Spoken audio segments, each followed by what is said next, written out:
Allahu Akbar, Allahu Akbar. My name is Yasmin. I'm a community member, and I was asked to give an introduction to this next talk and speaker.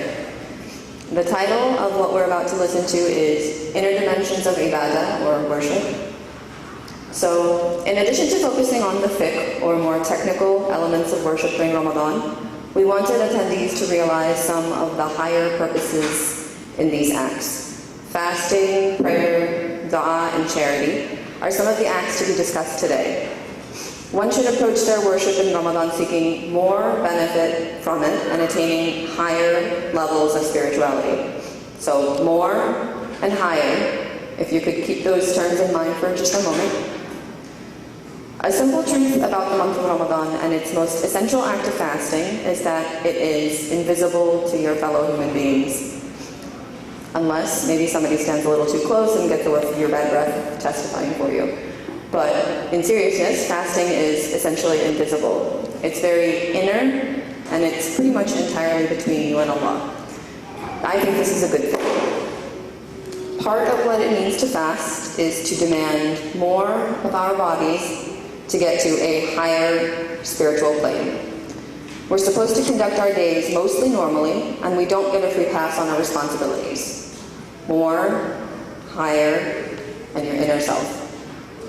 It's like any exercise. To gain more muscle mass, for example, you must subject it to an incrementally higher intensity workout.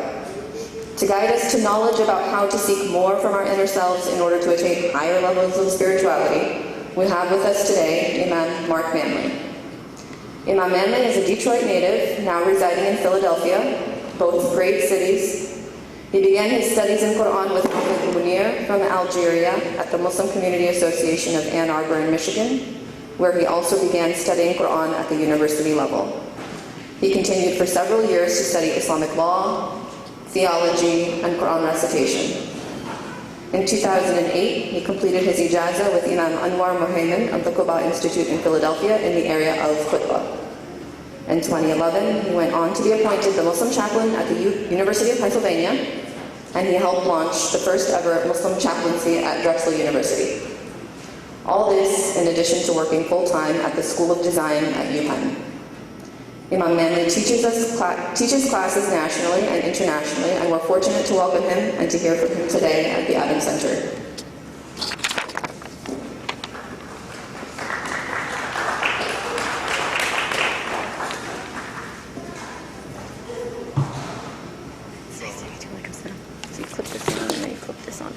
Oh boy. Yeah, it's the recording. And this one as well. Okay, thank you.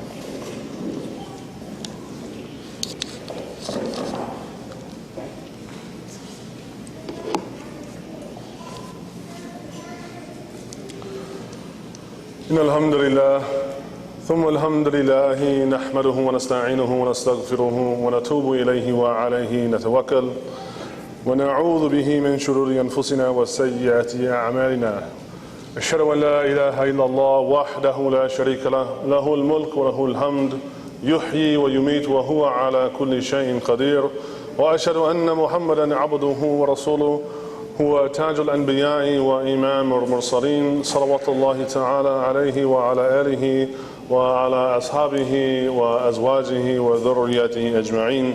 إن الله وملائكته يصلون على النبي يا أيها الذين آمنوا صلوا عليه وسلموا تسليما أسلم عليكم بتحية الأبرار السلام عليكم ورحمة الله تعالى وبركاته.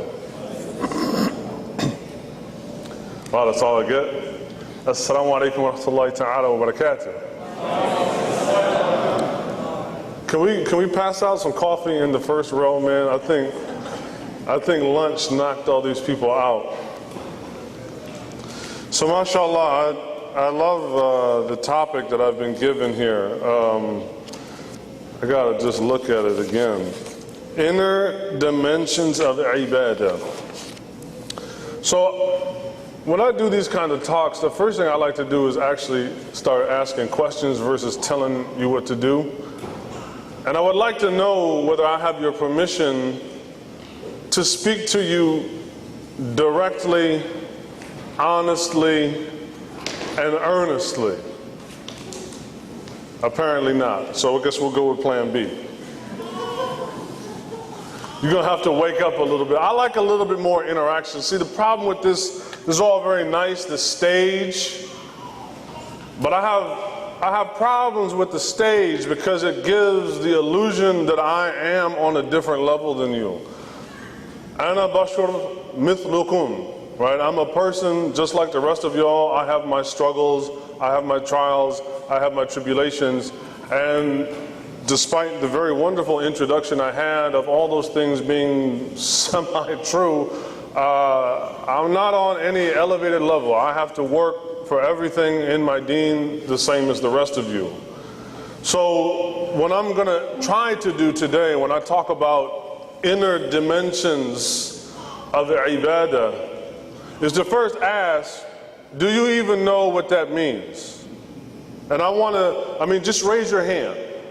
Right? Tell me, raise your hand, yes, or raise your hand if you know what that means. Well, let's just go to the next speaker then, because I don't think it's going to work out. Right, so this is actually what I want to get to. So I'm going to read you a very short paragraph here that will hopefully open your eyes to this issue. Now, I know some of you are just being shy, you don't want to, you really get it, but you're just being shy. I'm going to read you this paragraph, and you're probably not going to get it on the first go-around, and that's okay. And, get out your little notepad or whatever it is, and we'll talk about it, because I want to break down some of the dialectic boundaries we put on things. I know that's a fancy word. When I say dialectic, that means the way that we talk about certain things, we then construct boundaries or describe them, put certain clothes on them, and to be honest, this dialectic, honestly, I think, alienates more people than it actually empowers them. So just roll with the punches here for a minute. You'll be able to go into the corner, and then your boxing coach will fix you up. So this is a quote from, he was a philosopher, he was an educator, he's a non-Muslim, but I have found his writings to actually be quite engaging. And if we just kind of take out or switch out a few of these key words, which he uses words like art and aesthetic and whatnot, and we would replace them with what we're talking about today in terms of worship and spirituality and so on. Just replace the key words and it'll begin to make sense. So to begin, John Dewey says, when artistic objects are separated from both conditions of origin and operation in experience, a wall is built around them that renders them opaque to their general significance. Now this is like halfway through the paragraph, and I know it's just tea time. So I'm going to rewind the tape and let's discuss this for a minute. Because before I can talk to you about inner dimensions, we have to break down this language so that it is in a bite-sized mode that you can actually work with. So this idea of when artistic objects are separated from the conditions of origin and operation. So he's talking about artistic objects. Well, let's remove the word artistic objects. Let's talk about the language of how we describe our Islam. So the objects of how we talk about Islam, or in this case, our spirituality, our ibadah, if the way in which we talk about it is separated and walled off from us, that it is opaque. When an object is opaque, what does that mean? Somebody raise their hand and tell me, when something is opaque, what does that mean?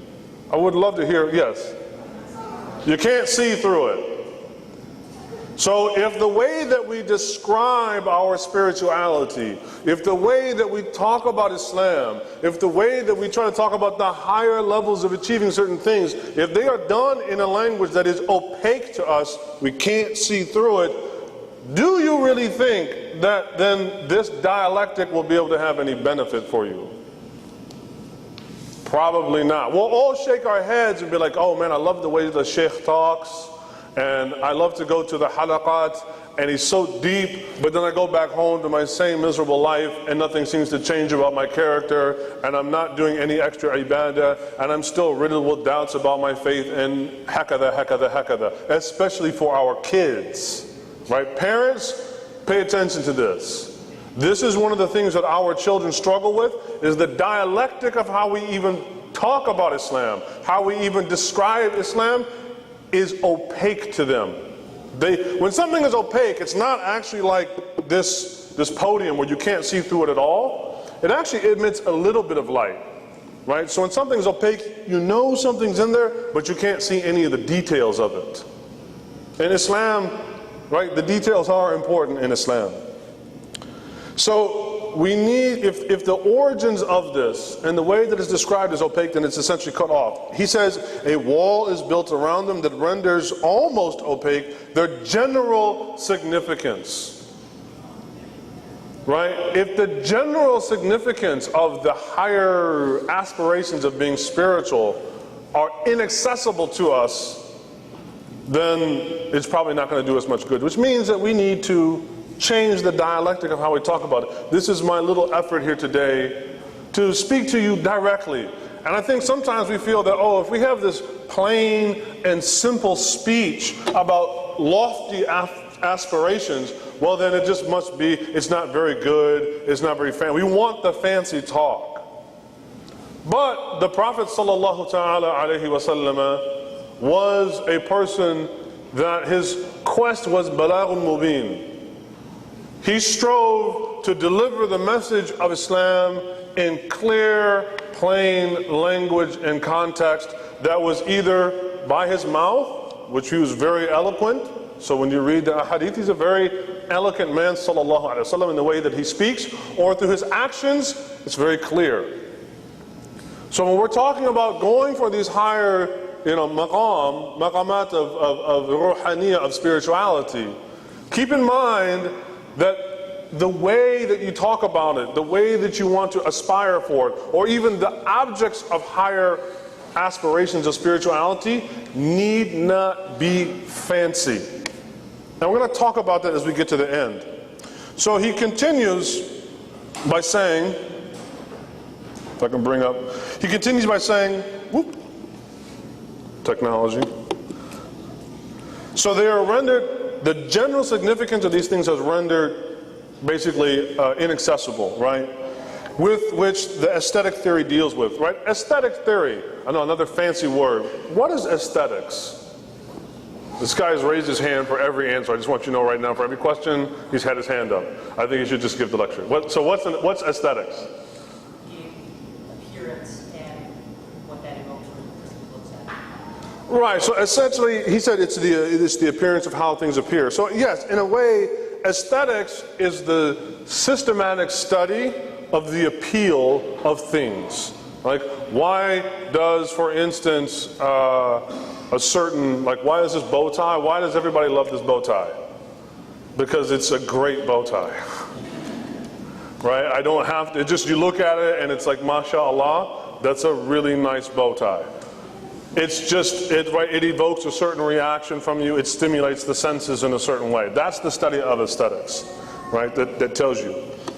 He said, the consequence of this inaccessible language of, in our case, of our know-how of how to achieve higher levels of spirituality, if they are rendered inaccessible, the consequence, he says, is it is then remitted, meaning moved, to a separate realm wherein it is cut off from that association of the materials and aims, particularly here, aims of every other form of human effort. I'm going to rewind the tape a little bit again. See, I'm here to stimulate you. This is not going to be Islamo entertainment. So what he's saying here, for our situation, if our spirituality, the way that we talk about it, the way that we describe about it, the way that we put things in certain values, if that is essentially cut off from us and inaccessible, the consequence is then it will be removed from us to some realm that we can't touch or can't access, and then all of those efforts that we try to get there will essentially be cut off from our daily life. Right? I want you, if you remember anything, higher aspirations for spirituality in Islam must be connected with your daily life. It cannot be just these, kind of occasional epiphanies. This is one of the challenges that I think in the age we are now, and this is, I'm not indicting anybody because obviously I'm here, but we have to move beyond the seminar-itis, right? Many of us are just hopping, skipping, and jumping from seminar to seminar because we're looking for something. And that's good, right? So that drive, I'm going to go to the seminar, I'm going to go to the conference, I'm going to listen to the sheikh, I'm going to listen to the imam, I'm going to listen to the sheikha. That's fine, but if we don't have anything to fill in those gaps, then essentially those efforts will be cut off and they will not speak to us on the broader aims and objectives of what we're trying to live for. Which for us as Muslims, what's the broader aim and objective of what are we trying to live for?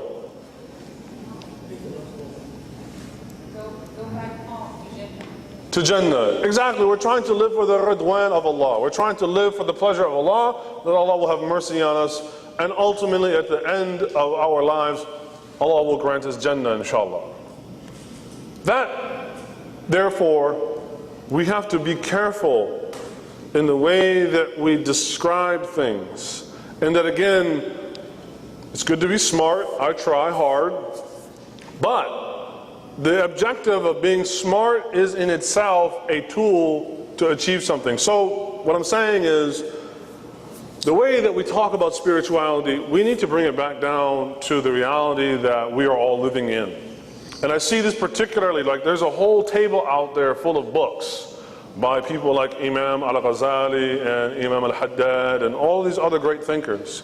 And particularly when their works were translated into English, they're put in this sort of certain dialectic that when you read it, it's like, yeah, okay. I'm still struggling to lower my gaze. I'm still struggling to just eat like fill up only a third of my stomach with food. I'm struggling to hold my tongue, right? That's all nice. It's like some sort of poetry, but ultimately at the end of the day, it's not changing my life. And that's what we were looking at. We were looking at ways essentially to change our life. So, this brings us to the topic of Ramadan, why we are here today. And first we ask that Allah will bless us to actually reach Ramadan and then benefit from it, inshallah, ameen. So, I want to actually, before we get into the aspects of Ramadan or whatnot, first is just I want to say that I want you to know, and I mean I want this, i'lamu, I want you to know that Ramadan is benefit. Ramadan, this is what we would call a qualitative statement. Ramadan is benefit.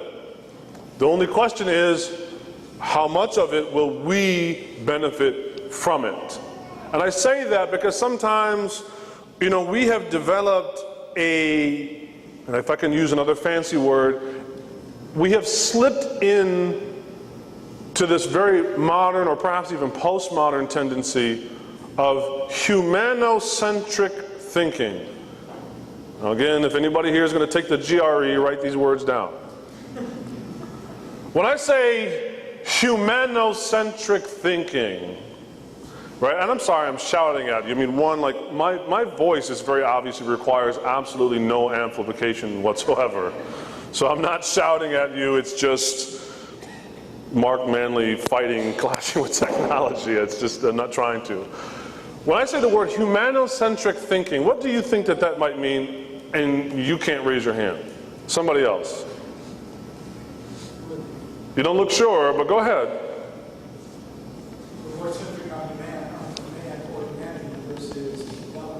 Man-centered, right? So this is like a little exercise in this fancy language. How do you take fancy language and make it like humanocentric thinking? Man-centered, humano, human, man, centric, centered. Right? The modern world, particularly, and really now through globalization, people talk about the West. It doesn't matter. Like we are definitely moving towards like a sort of like global village, which is scary.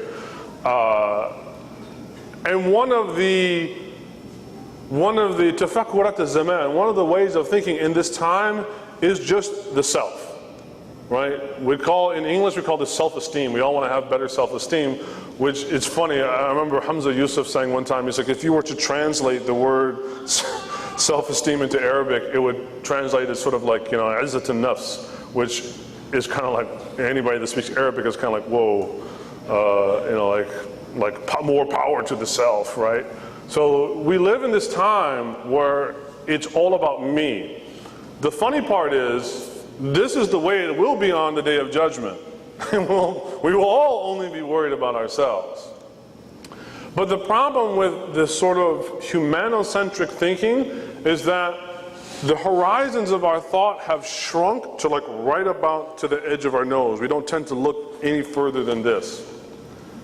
And that, سنريهم في آياتنا في الآفاق وفي أنفسهم. And we will show them, Allah says, and we will show them our ayat, our signs, on the horizons and in themselves, حتى يتبين أنه الحق, until it becomes the truth for them. Well, if you only have this human-centered, man-centered, nafsi-centered thinking, it's going to be hard to aspire to any of these things. And I see this creeping in to our spirituality. And in fact, Dr. Munir Farid had said something really brilliant. He said, modern spiritual practices, and by here he's indicting everybody, Muslim, Christian, Jew, Buddhist, whatever. Modern spiritual practices have prompted a slow, yet perhaps irreversible move away from spirituality that is theocentric, which means God-centered, towards one that is increasingly humano or homocentric. And this is, when we're talking today, we are talking about trying to take a definitive step in the other direction. We want to go towards a more theocentric spirituality. That's why now when you walk into a bookstore, go into like Borders isn't even around anymore because nobody reads, but go to Amazon, unfortunately, right? Go to some kind of bookstore and you go to the section on spirituality. Most of it has nothing to do with what? God. It has nothing to do with Allah subhanahu wa ta'ala. It's all about feeling good and all this other stuff. Which, feeling good as a Muslim is important. It's not our objective is not to lash ourselves. But at the same time, that should be the objective.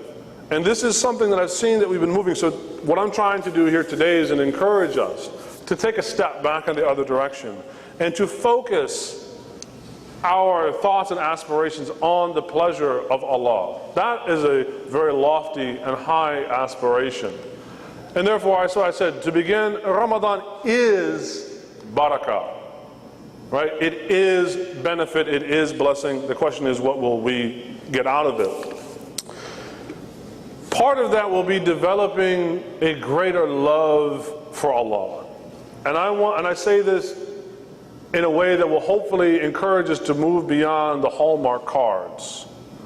Right? We have to, if we have any hopes of attaining this, or if we even just want to purify our intentions of achieving any of these aspirations, is that if we want to have a greater love of Allah subhanahu wa ta'ala, then first, the door to that is through His Messenger sallallahu alaihi wasallam.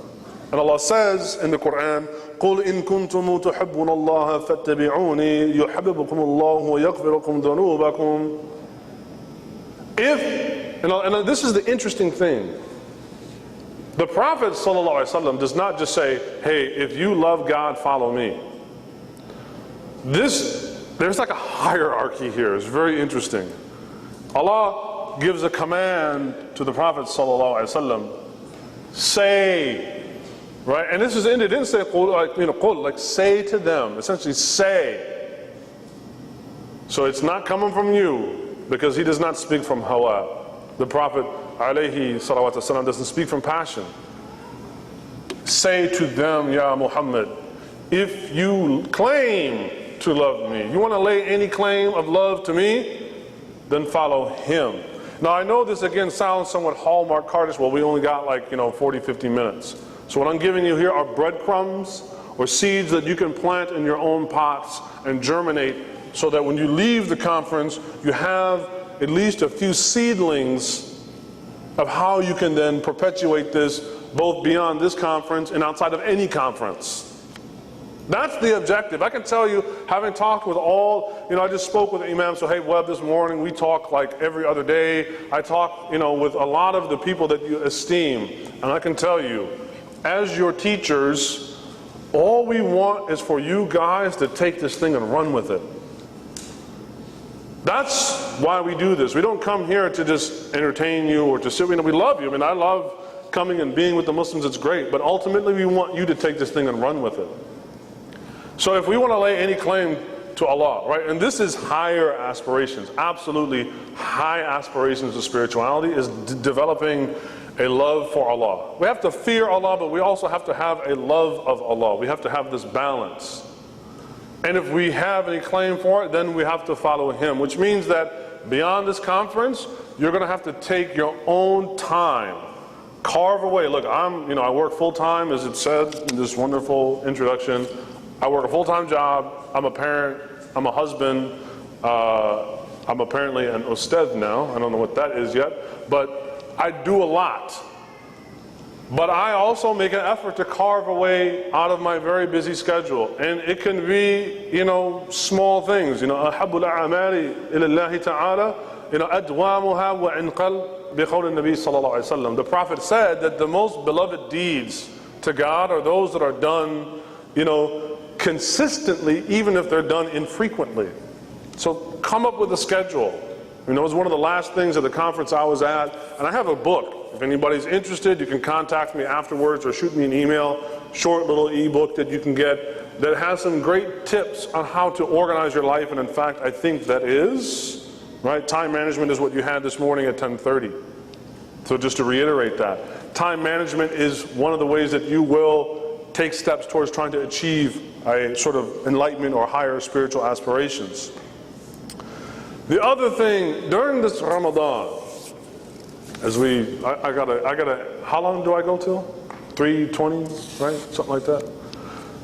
One of the things during this Ramadan, inshallah, try to, for lack of a better word, have a quiet Ramadan. What do I mean by that? I don't mean like, don't make any noise or don't go to the masjid or don't, no. I think one of the real default ahwal or states of the human being is one of anxiety. And there are many ways that the human being deals with anxiety. The irresponsible ways are just filling up our lives with nonsense, right? It's very interesting. If you ever go to the bank, you go to the store, you go to the gas station, what is there always in the background? Music, right? And this isn't the talk about music is haram or not. This is, right, whether it is or not, everywhere you go, there's music, right?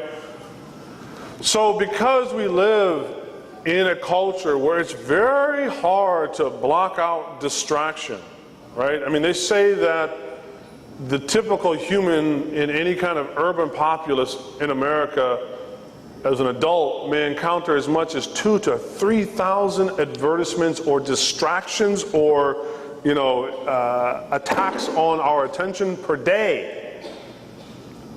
So we are heavily distracted. So this Ramadan, if you want to, try to aspire for any of these things that we're talking about, try to quiet your life. Now, like many things in life, this is not an all or nothing or all endeavor. You do the best that you can, right? Obviously, if you go to the supermarket, I'm not telling you to go up to the manager and say, hey man, can you shut off this music while I'm here? I just want to, I'm in aisle 7, can you just cut the speaker off? That's not what I'm saying. But in your home lives, right? television, and even now it's really funny. Like there, television used to be like the Dajjal.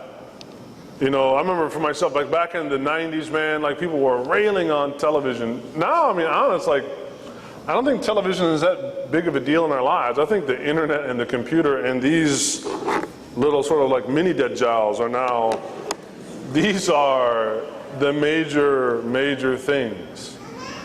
So quiet your life, because again, there's a very beautiful hadith from the Prophet sallallahu alaihi wasallam that said, "Man samata najah." The one, this is from a hadith from Abdullah ibn Amr. He said that the Prophet said, for the one that man samata, the one that is silent, najah, he is saved. There's something to be said for this. And I see the tendency, if you go to the masjid for Taraweeh prayer now, right? A lot of the people, they pray Isha and then they get through maybe 1 or 2 sets of salah, and then let's just go outside and kick it. And everybody's outside on the cell phone, and people are kicking it and talking it. And it's interesting that our prayer during Ramadan is called At-Taraweeh, from Ruh, Ruhani. We talk about spirituality, and yet people are leaving essentially the prayer of spirituality. So get from it what you can.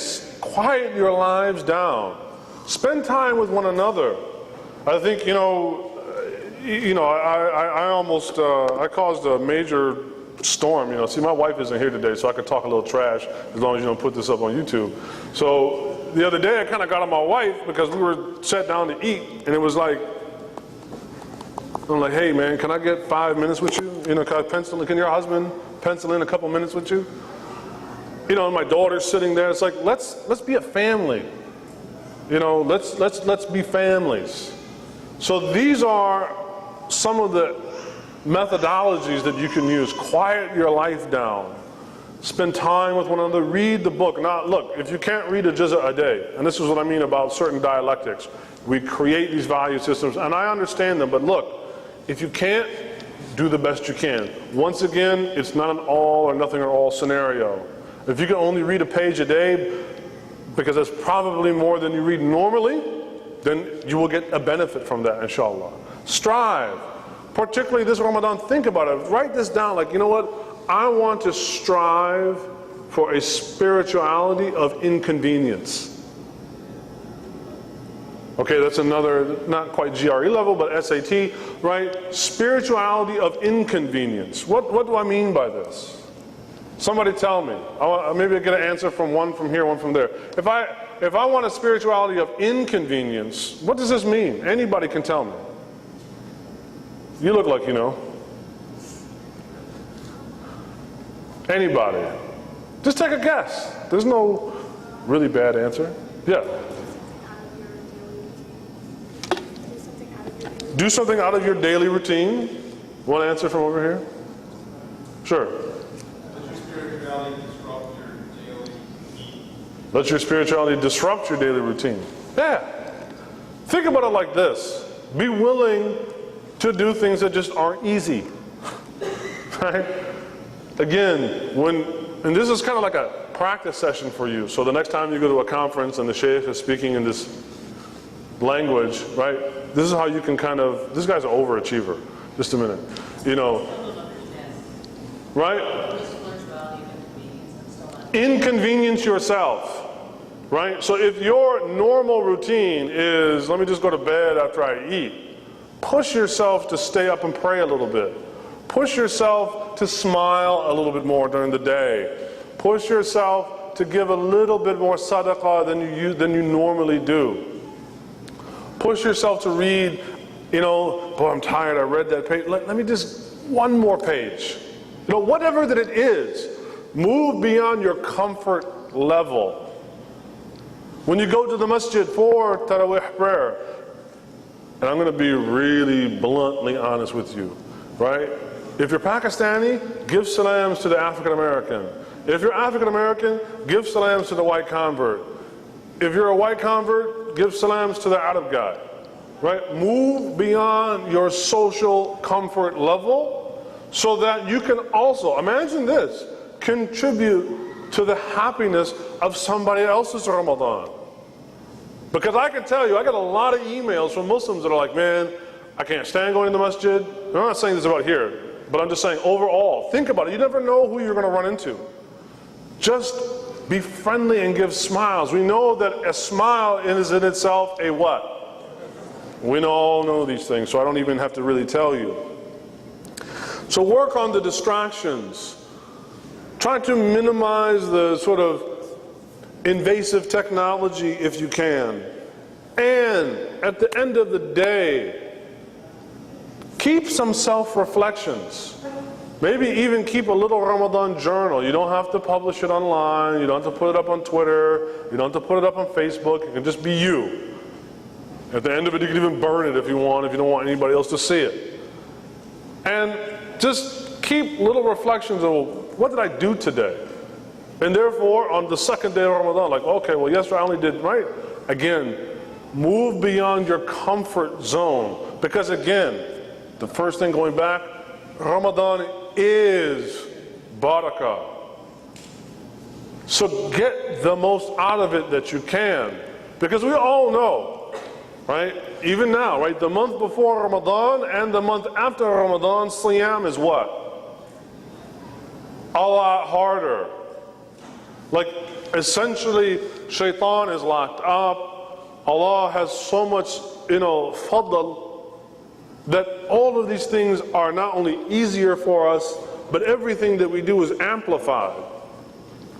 So it's like going to the supermarket and having those like 2-for-1 coupons where you can like double up and triple up, right?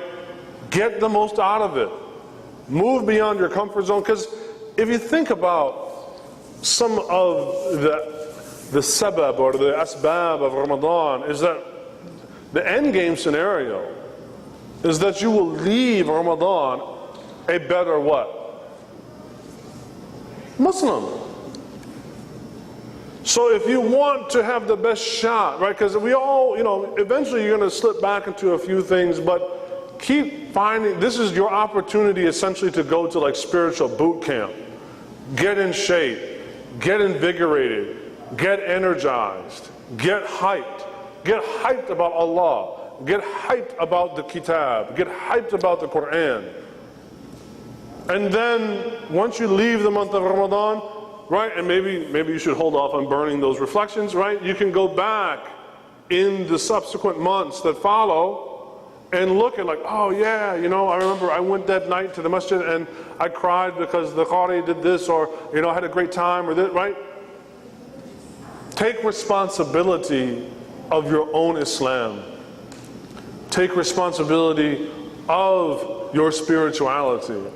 Because there's definitely one thing that none of us can do, no matter how much you may like us or like, oh, this Imam is this or that, none of us can live your Islam for you.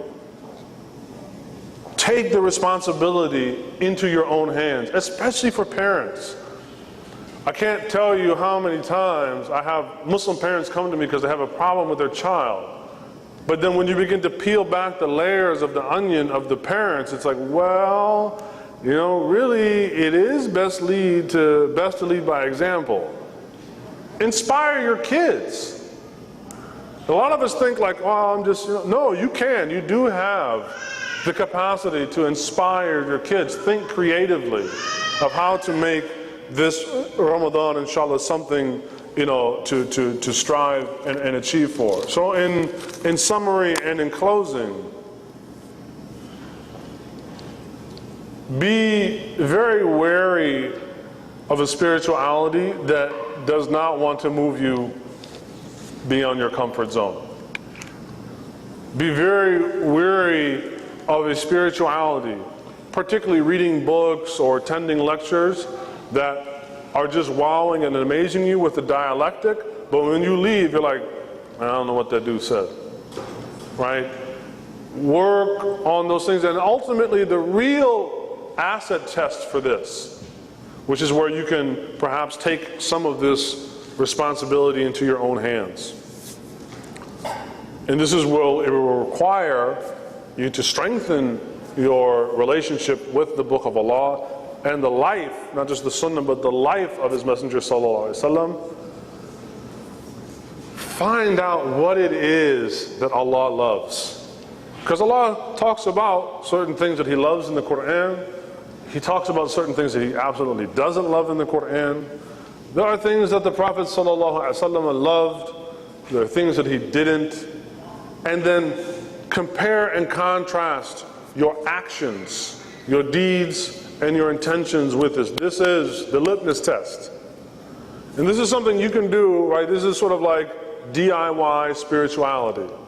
You have the capacity to do this yourselves. You could, this, as a matter of fact, not that I am on any maqam, but I'm here for some reason. My teachers were like, look man, I don't want some fanboy, right? I don't want somebody just hanging on every word. Go and do. If this is all so great what I'm saying to you, then go and do. And then I want to see the results, not on the internal dimensions. I want to see some exterior manifestations of those truths. That's the last part, inshallah, that I'm going to leave you with. If we have any other, maybe a few questions or something. This idea of internal dimensions is great. Sounds like the 10th Star Trek movie, Internal Dimensions, right? Whatever you achieve of internal dimensions should manifest in your character, and therefore they will manifest on the outside. This is not some just, hocus pocus. Because the proof of this pudding is that you could see in the Messenger of Allah. You could see, the Sahaba could see. That's why we have a hadith. That's why they saw and they heard and they observed the internalized truths of his spirituality on the outside. If it was only internal, nobody would have been able to have heard it, observed it, written it down, or anything. So ultimately, the benefits or the barakah that you get, inshallah, in the month of Ramadan and beyond, of these higher aspirations of the inner dimensions of Ibadah, should manifest on the outside. And they will be a benefit to you, your family, and everybody that comes in contact around you. Jazakumullahu khairan. May Allah give all of you, all of us, tawfiq, inshallah, in this month to come. May it be a benefit for us on the day that we are handed our book and we stand in front of Allah Ta'ala and be judged. Ya muqallib al-qulub, thabbat qulubana ala dinik, wa salawatuka wa salamuka ala rasulika al-habib, wa ala alihi wa sahbihi ajma'in. Assalamu alaikum wa rahmatullahi ta'ala wa barakatuh. Do we want to do a Q&A session? Yeah? Okay.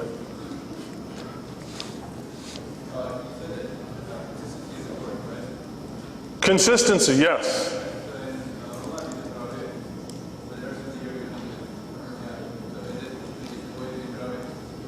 Sure. So that's a good question, right? So he's saying that, did you not say that consistency is important?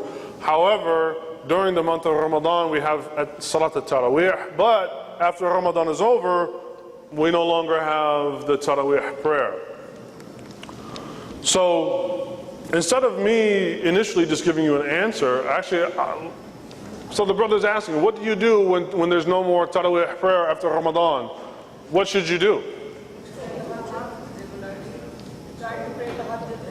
Try to pray tahajjud regularly. Come to the masjid. Come to Fajr. See, the reason why I'm not even, you can come up with the answers. Now, if you're looking for there is no replacement for Tarawih. But there are, again, as I said, what is it that Allah loves? Right? What is it that Allah loves? Allah loves the nawafil. Right? He said, nothing is more dear to me than my slave that completes the fara'id and then comes to me with the nawafil.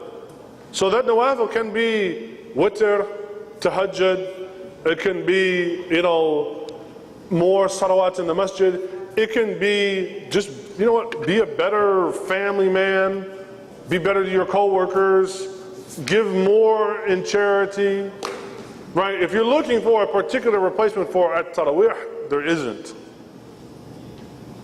But what I'm saying is that represents something that's trying to get you to do 5. All right, 5. It's trying to inculcate a habit of getting you to do more than actually 5, right? We try to do 5 prayers a day, but during this wonderful month, we tend to do this magical 6th prayer. So the idea is, beyond Ramadan, if you can't do Salat al-Tarawih, then what can you do to come close to it? Right? Try to do your witr. Or if you do witr, like what is your normal? Like I do 3 and I bounce out. Okay, we'll do 5, do 7, right? Increase that. Can you squeeze in Salat al-Duha in the day somehow?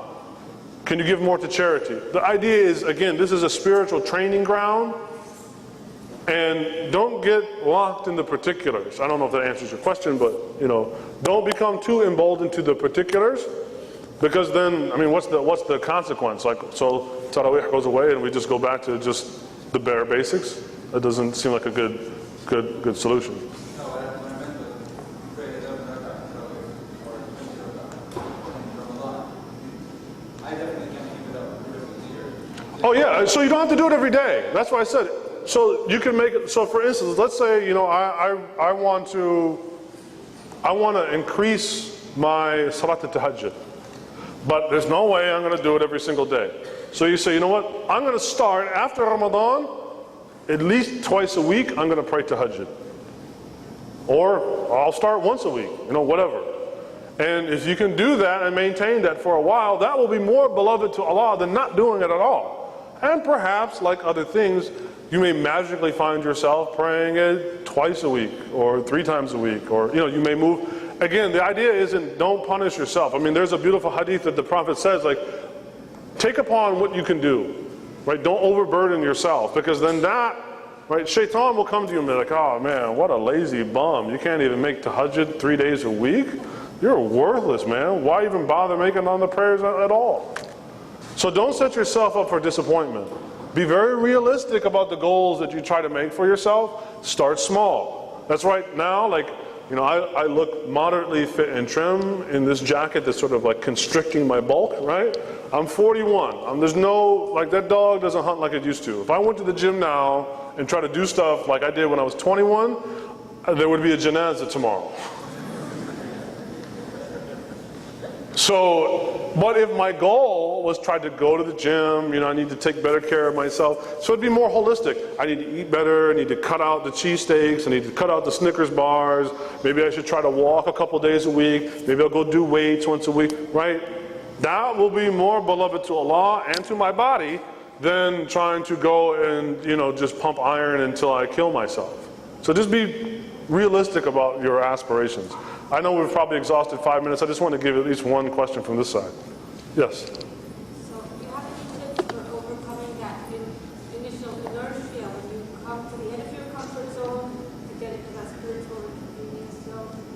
That inertia takes hold on that. I think what will help, at least in my experience, what has helped is having more silence in my life. Because a lot of times I feel like what disables us from having the focus to carry through and to try it even just one time is just too much distraction. So, like I kind of made a rule in my house, like, hey, after 7 o'clock, let's put the stuff down so that we can have time, family time. My daughter's only 2.5, so she goes to bed like 8:30, 9 o'clock. And that way I can make sure, like, I get some time with my wife, I get some time for myself, and I can try to work on those things. So for me, it was having a silence. I needed to have some quietness in my life. For the young people especially. I think for the older people, we can appreciate this. For young people who are, I always say youth is sort of like a form of temporary insanity.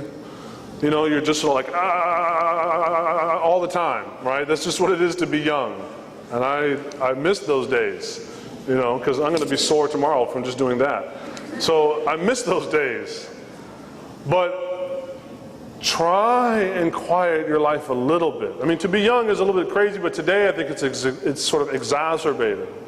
I know it might be somewhat controversial, but for me, there is a technique that's called mindfulness meditation, which has nothing to do with like religion or anything. It's just mental exercises that makes you focus on your breathing, and all you do is think about your breathing, and as soon as your thoughts wander, you bring it back. I've been doing that for a while, and it does help with my ability to be willing to push myself beyond my normal comfort zone.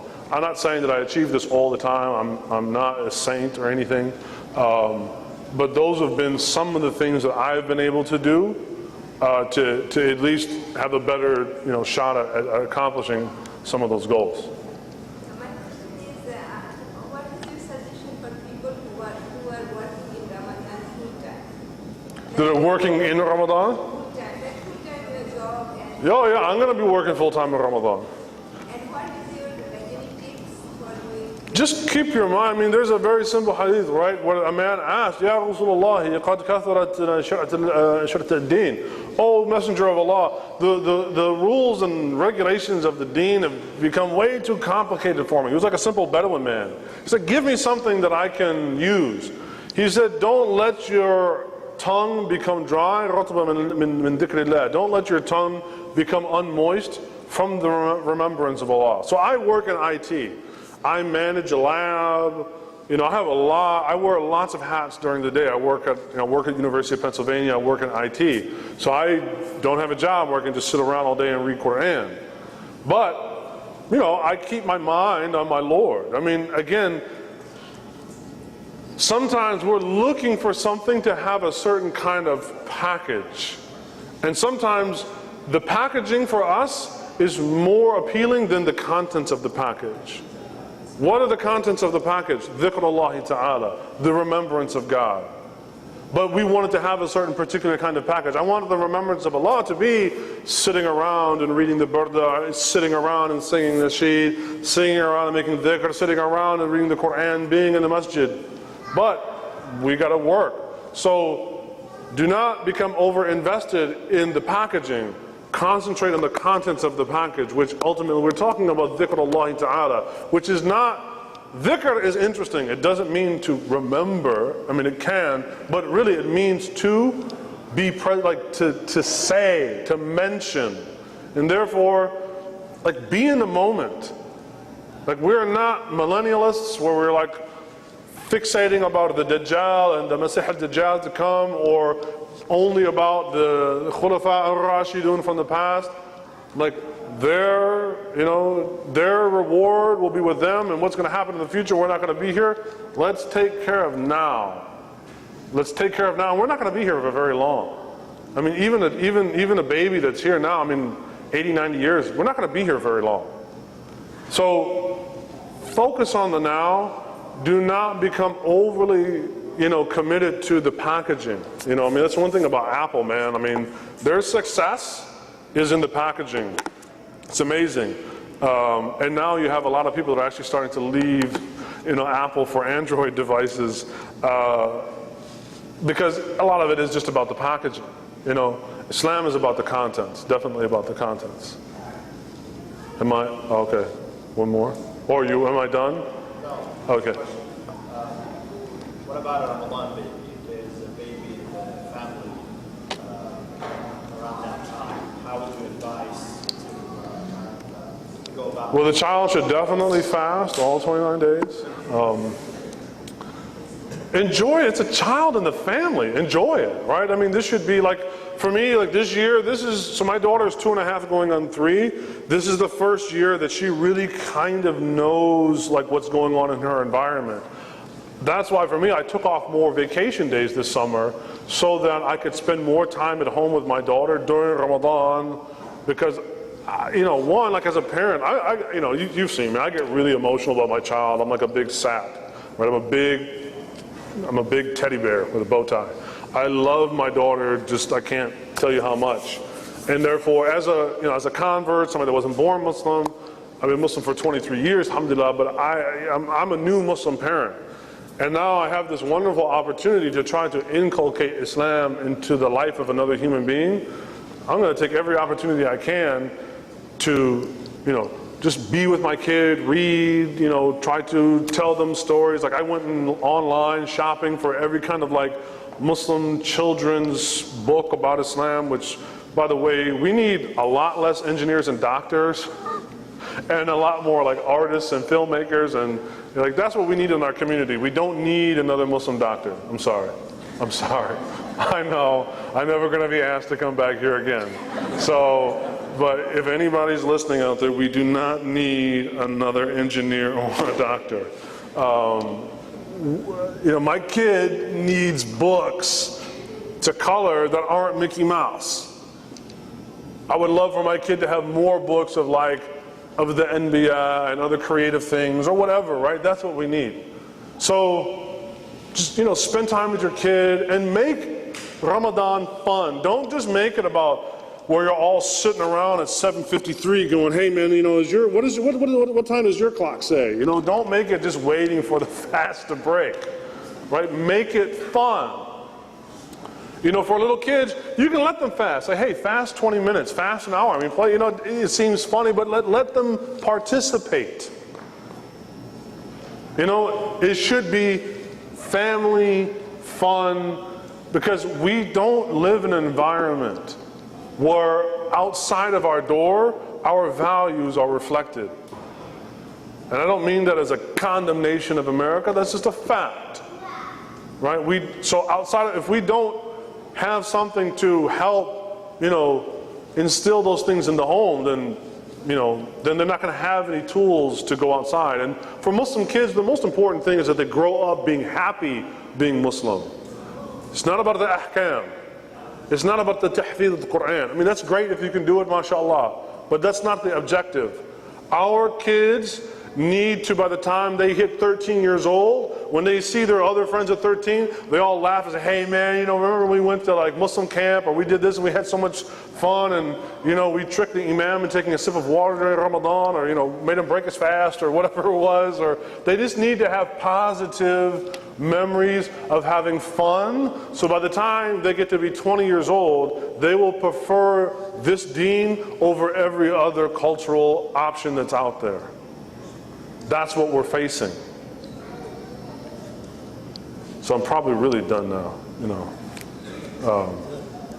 Any other questions? We're good? Oh yes, sorry. Can I take you away from the subject? Ask you one? Take me away from the subject. That's dangerous. Well, I'll let them cut me off. What's your question? Well, I wanted to, and I know this is probably not me only, but lately what's on TV, everybody knows, I was watching Fox News the other day, and I'm so insulted, and I think a lot of Muslims are, and I don't want to get angry, I'm trying to keep it cool, but really we need to also, Ramadan preparation is wonderful, but I think we need a voice out there, because the most elegant thing I heard 2 nights ago, he looked like Muslim, and I said, okay, we look like Muslims, so yeah, we become like something that even if you look like Muslim, you will absolutely have no place in America or in the world. We need to speak about that. You guys are our leaders, so give us advice. How can we control our anger or respond in an appropriate way? I'm angry. You're angry because of what you saw on Fox News?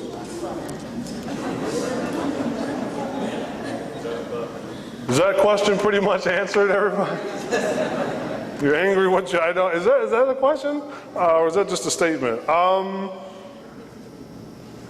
Look, think of it like this. My teacher, Dr. Jackson, said something really beautiful a couple years ago. He said, post 9/11, you have all these Muslim haters out there, and there are, but there's also a lot of people that see through the fog of that. A lot of that is just amplified by the media, but no doubt there are people that don't like Islam. And we got to own both sides of the coin, for some of it for legitimate reasons, and some of it obviously for some very illegitimate reasons. But he said, you know what, despite all of that, and this is why, maybe to answer your question, we need to go back to the basics. One of those is aqidah. And this is not about Ash'ari versus Athari. I'm not talking about that kind of aqidah. Aqidah, the word uqad means that which binds you to something. It's how you tie something down. It's a uqad, it's a knot. Keeps you in place. He said, despite all the haterade that's out here, you could get in a car in New York City and drive all the way to Tucson, Arizona, and stop in virtually every city along the way and pray in a masjid. Do you understand? This is Allah's thing, right? وَسَخَّلَ لَكُمُ مَا فِي السَّمَاوَاتِ وَمَا فِي الْأَرْضِ جَمِيعًا مِنْهُ. We don't. What you need to do, the next time you turn on Fox News, you need to view the discourse from Fox News through the lens of Islam, not as a reaction to it. The biggest problem, see, I can tell you, man, they're going to cut, this mic about to cut off. I do not come from a defeatist psychology. Many of you do, because many of you came from places in the world that were colonized and brutalized by Europeans. I'm just being honest here. I come out of the African American context, so I understand that in some ways, but I don't come directly out of it, and therefore I am the son of the most powerful nation on the face of the earth. Whether that's right or wrong, that's a fact. And there's a certain psychology that comes from power. So I don't have a defeatist mentality. I'm just here to tell you as your brother in Islam, some of you need to unpack your psychological baggage. See, he's coming up. I told you I'm done, man. They're like, okay, you. We need to move away from a defeatist, reactionary aqidah into the aqidah of وَالْعَاقِبَةُ لِلْمُتَّقِينَ قَدْ أَفْلَحَ الْمُؤْمِنُونَ. When you leave here today, go home, read the first 15 verses of Surah Al-Mu'min, the 23rd chapter of the Quran. Send me an email, let me know what you think. Jazakumullahu khairan. Assalamu alaikum wa rahmatullahi ta'ala wa barakatuh. Allahu Akbar, Allahu Akbar.